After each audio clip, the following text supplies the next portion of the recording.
Assalamualaikum warahmatullahi wabarakatuh. Hari ini saya akan mempresentasikan tentang Artificial Intelligence atau AI.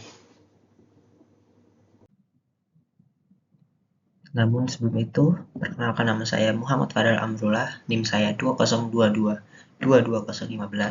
Saya dari kelas Teknik Informatika Pagi.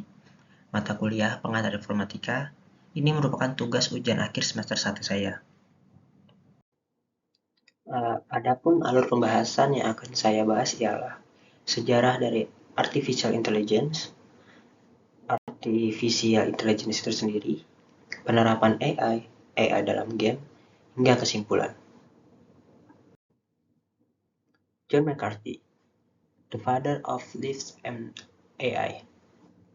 Beliau adalah penemu dan pelopor dari kecerdasan buatan atau Artificial Intelligence (AI). Dia tak hanya dianggap sebagai penemu AI, namun juga orang yang menciptakan istilah kecerdasan buatan atau Artificial Intelligence sendiri. Pada tahun 1955, John McCarthy menciptakan istilah Artificial Intelligence yang dia usulkan dalam konferensi Dartmouth yang terkenal pada tahun 1956. Konferensi ini dihadiri oleh 10 ilmuwan komputer dan beliau mengeksplorasi cara-cara di mana mesin dapat belajar dan bernalar seperti manusia. Dengan salah satu quotes dari John McCarthy ya, "If it takes 2000 years to achieve artificial intelligence, and then finally there is a textbook that explains how it's done, the hardest part of the textbook to write will be part that explain why people didn't think of it 2000 years ago." John McCarthy. Yang kurang lebih bisa dapat disimpulkan kenapa hal ini tidak dipikirkan dari 200 tahun yang lalu, seperti itu. Nah, kita sekarang masuk ke pengertian Artificial Intelligence. Artificial Intelligence sendiri merupakan kecerdasan buatan yang ditambahkan pada suatu sistem yang bisa diatur dalam konteks ilmiah atau bisa disebut juga inteligensi artifisial atau Artificial Intelligence atau disingkat AI, didefinisikan sebagai kecerdasan entitas ilmiah. Adapun kelebihan dan kekurangan dari AI ini, yang pertama permanen. Artificial adalah sebuah kecerdasan buatan yang bersifat abadi atau permanen. Disebut permanen karena AI dapat digunakan berulang kali, di mana saja dan kapan saja. Sistem ini juga selalu dikaitkan dengan penggunaan tenaga manusia. Kelebihan kedua yaitu mempermudah manusia, karena pembuatan AI memang dikhususkan untuk memudahkan pekerjaan manusia. Data yang diterima sebelumnya akan disimpan dan bisa diakses kembali di kemudian hari. Selain itu, sistem AI juga bisa bekerja lebih cepat dibandingkan dengan tenaga manusia. Yang ketiga, konsisten dan teliti. Artificial Intelligence juga memiliki sifat konsisten dan teliti. Semua data dan pengetahuan yang masuk tidak akan berkurang, serta peluang AI melakukan kesalahan adalah sangat kecil. Yang keempat, dapat disimpan. AI mempunyai kelebihan yaitu dapat mengolah big data, sehingga data sebesar dan sebanyak apapun yang diterima tidak akan menjadi masalah. Semua data yang masuk pastinya bisa disimpan dan digunakan kembali di kemudian hari oleh generasi selanjutnya. Adapun beberapa kekurangan dari AI. Yang pertama, cost yang tinggi. Cost atau biaya yang tinggi untuk membuat teknologi yang menggunakan sistem AI ini diperlukan.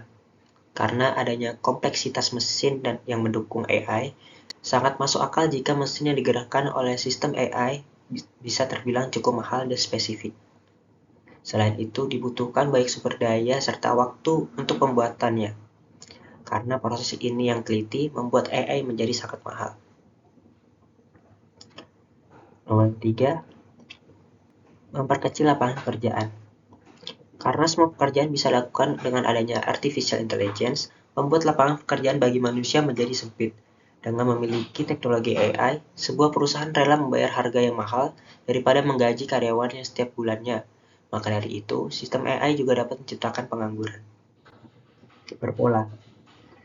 AI hanya akan melakukan tugas-tugas yang sebelumnya sudah diatur dan direncanakan oleh manusia. Sehingga jika ada pada suatu hari ingin perubahan, baru atau inovasi, mesin ini harus diatur kembali karena mesin AI tidak memiliki perasaan dan juga kreativitas. Yang terakhir, dianggap berbahaya. Elon Musk sendiri berpendapat bahwa AI lebih berbahaya daripada nuklir. Karena AI yang dapat berkembang bisa mempelajari segala sesuatu.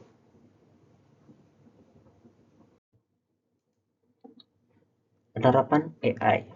Penerapan AI itu ada di beberapa tempat seperti virtual reality, kamera smartphone, chatbot, search engine, dan game.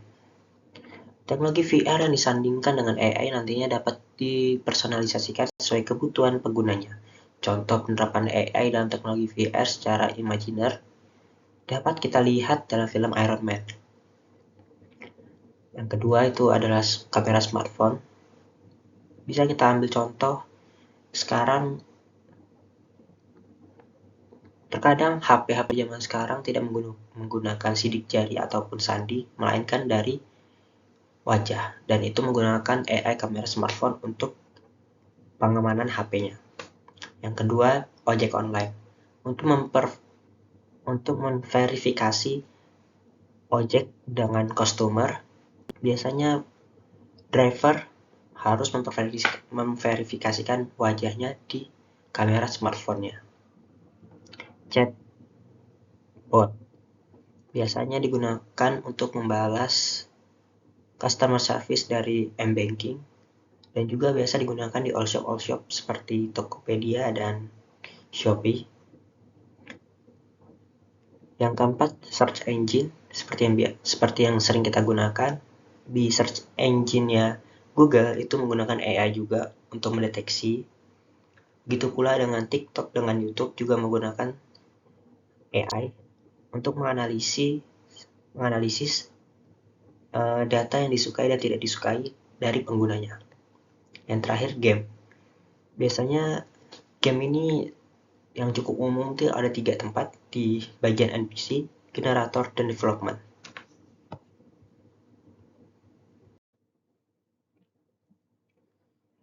Baiklah, saya akan memperkerucut pembahasan saya, yaitu penerapan AI dalam game.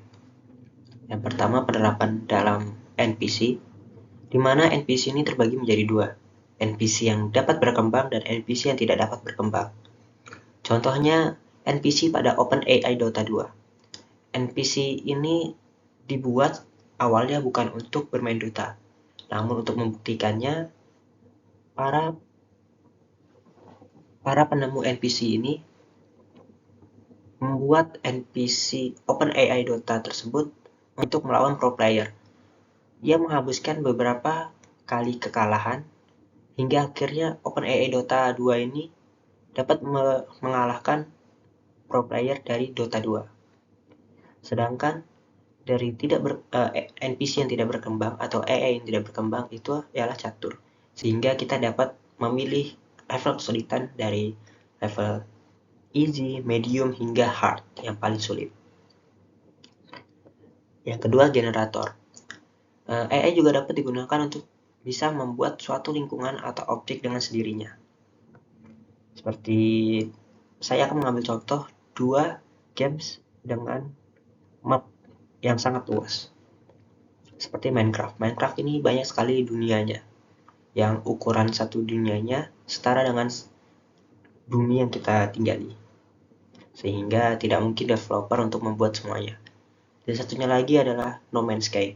Dengan faktanya, game tersebut adalah game dengan map terluas di dunia.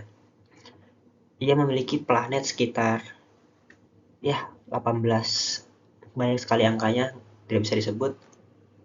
Bahkan peneliti pernah berkata, perlu 585 miliar tahun untuk mengunjungi semua planet tersebut, dan itu pun 1 detik di setiap satu planetnya, sehingga sampai sekarang belum ada yang bisa menjelajahi secara penuh No Man's Sky, game yang benar-benar sangat luas.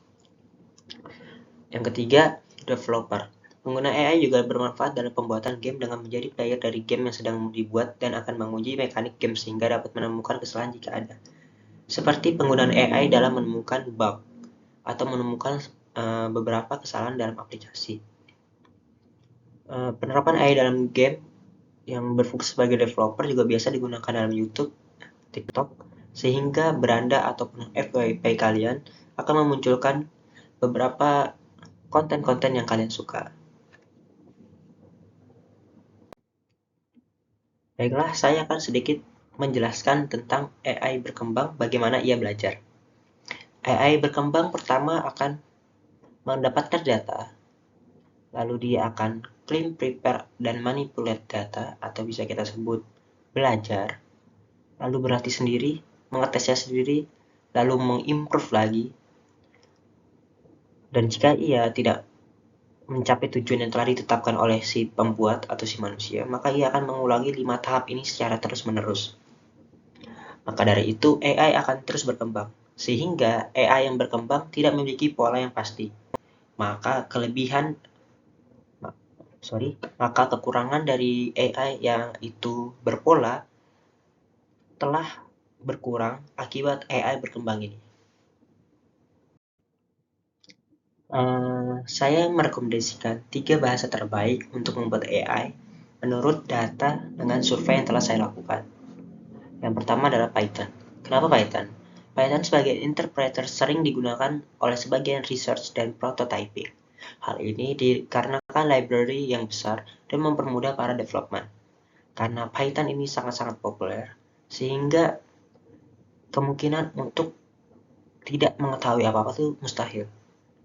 Kita bisa bertanya di komunitas, bahkan di internet sangat banyak bertebaran coding-codingan tentang Python. Maka dari itu, bahasa yang pertama yang saya rekomendasikan adalah Python untuk membuat AI. Yang kedua, Java. Bahasa pemrograman Java adalah bahasa pemrograman tingkat tinggi yang memiliki tujuan umum, dan pemrograman ini berorientasikan objek bahasa.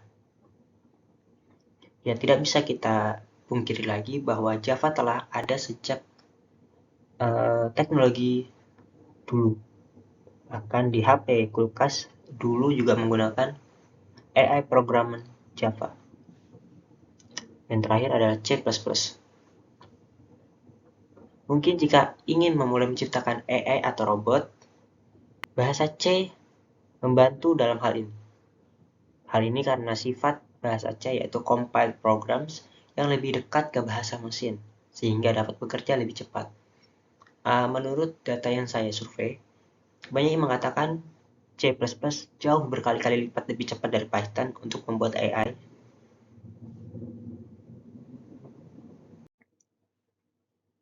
Dari tugas akhir ini dapat saya simpulkan, saya lebih memahami tentang AI terlepas dari pembelajaran dalam kelas para pertemuan sebelumnya.